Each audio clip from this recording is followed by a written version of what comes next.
Here speaking about chapter 7, and what we're looking at here is membrane potentials.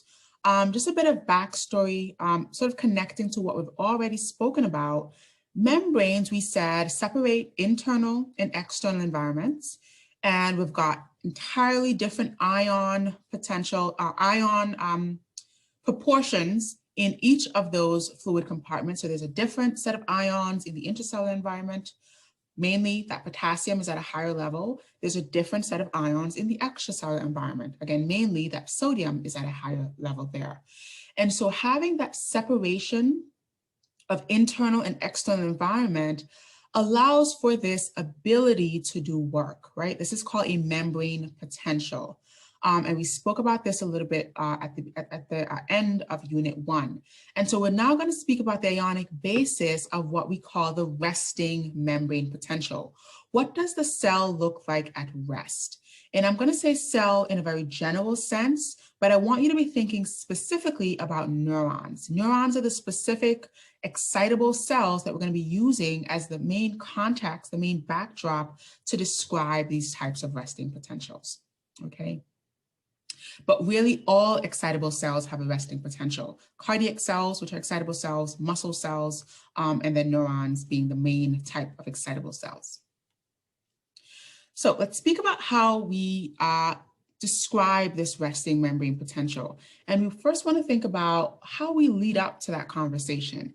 So we're going to determine the equilibrium potential of two ions. Now, there are a lot of ions at play, right? There's calcium, there's chloride, but we're really only going to focus on potassium and sodium. Why? Because potassium and sodium are the main ions that contribute to the resting membrane potential, okay? In other words, the membrane potential of a cell that's at rest. And so we're only going to think about the equilibrium potential for sodium and the equilibrium potential for potassium. We're going to kind of ignore, right, the other ions play a more negligible role in contributing to this resting membrane potential.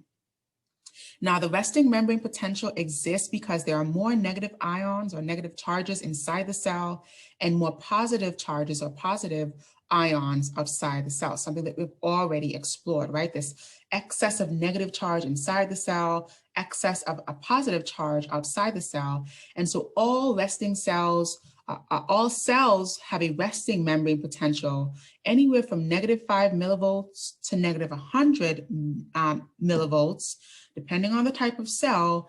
And specifically for neurons, which again is the context that we're going to be using here to describe how we get this resting membrane potential, they have a resting membrane potential of -70 millivolts, okay? So our cells have different values in terms of that resting membrane potential. Neurons, which is going to be the most important cell for our conversation, is a resting membrane potential of -70. And we talked about what that means. That means that the inside of the cell has an excess -70 millivolt of charge when compared to the outside of the cell, which has an excess of positive charge. Okay.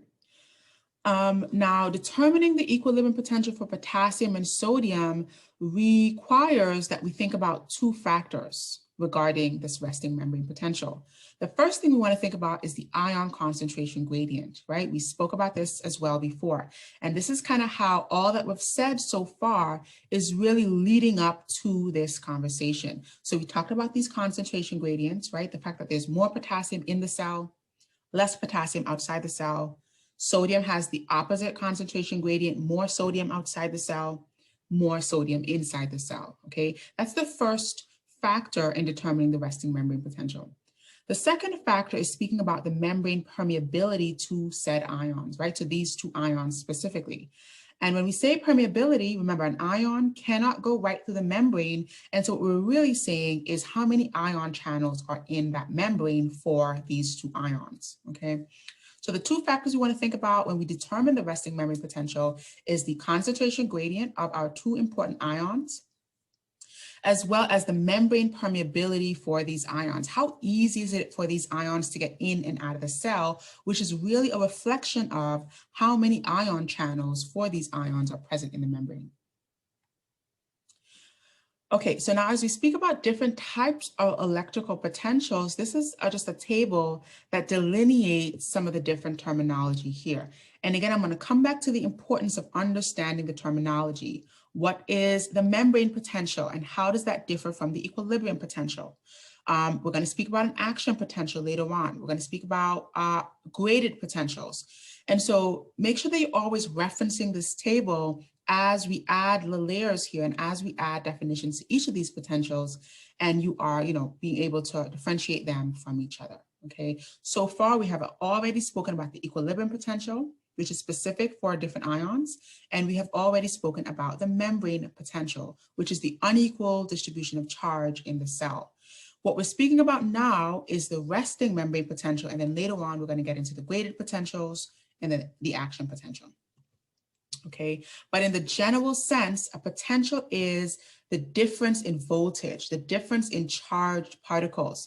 And that difference, that negative positive, is the ability to move, right? To do work, to create electrical activity, just like the electricity that we see in our light bulbs and in wires and, the current in cords.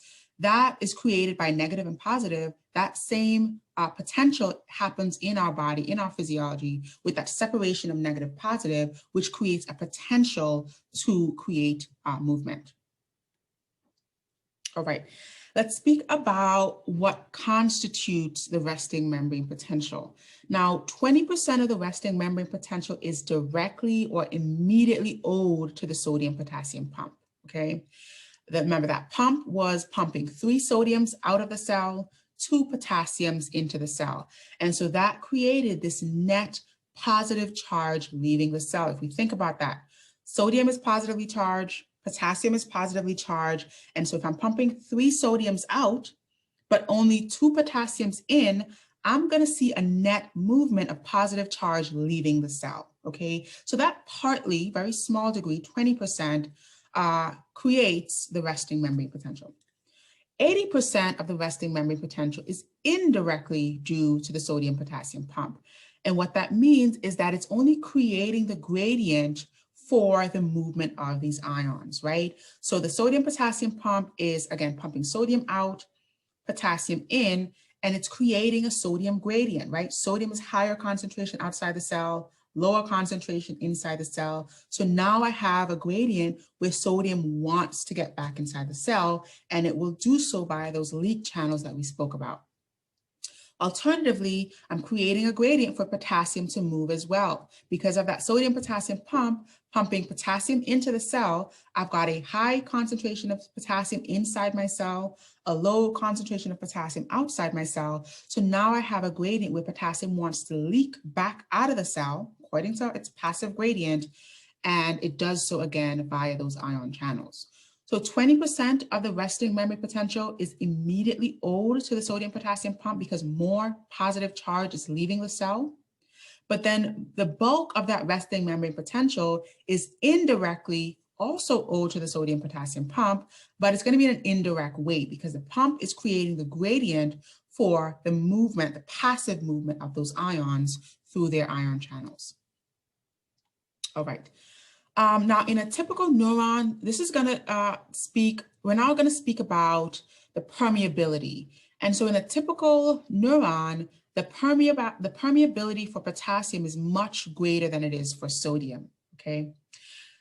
Based upon what we've said so far, what does that mean? If I'm saying that a neuron is 25 times more permeable for potassium than it is for sodium, based upon what we've said so far, right at the beginning of this, in terms of permeability and what permeability means, what does it mean to say that?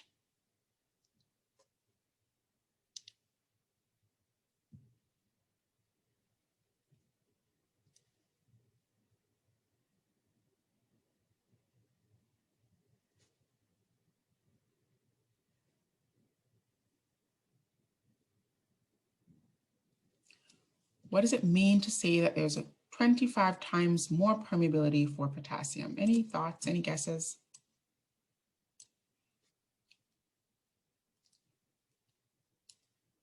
Could it be that there's more potassium ion channels? Excellent. Thank you. Perfect. Perfect. Well said. So there are 25 times more potassium ion channels on a typical neuron than we have sodium channels on that neuron. Okay, that's exactly what we mean by permeability. So make sure you're making that connection. We're going to use the word permeability. We're going to talk about increasing permeability, decreasing permeability later on. And all that will mean is that I'm opening up more channels or I'm closing more channels, right? So permeability is really a reflection of the state of the ion channels or just the presence of ion channels existing, okay? And then the second part here is speaking about the ion distribution. So on the outside of our cell, we've got lots of sodium, but we've also got lots of chloride. And chloride is negatively charged. And so on the outside of the cell, we have sodium and chloride kind of balancing the charge on the outside of the cell. Same thing happens on the inside of the cell. We've got lots of potassium, but we've also got lots of organic anions. And anions, being negatively charged, also provide a negative charge, a negative environment that somewhat balances that excess of positive potassium charge. So we have sodium being balanced by chloride on the outside of the cell, and we've got potassium being balanced by the organic anions on the inside of the cell. It's going to be really important speaking about how the ions move later on.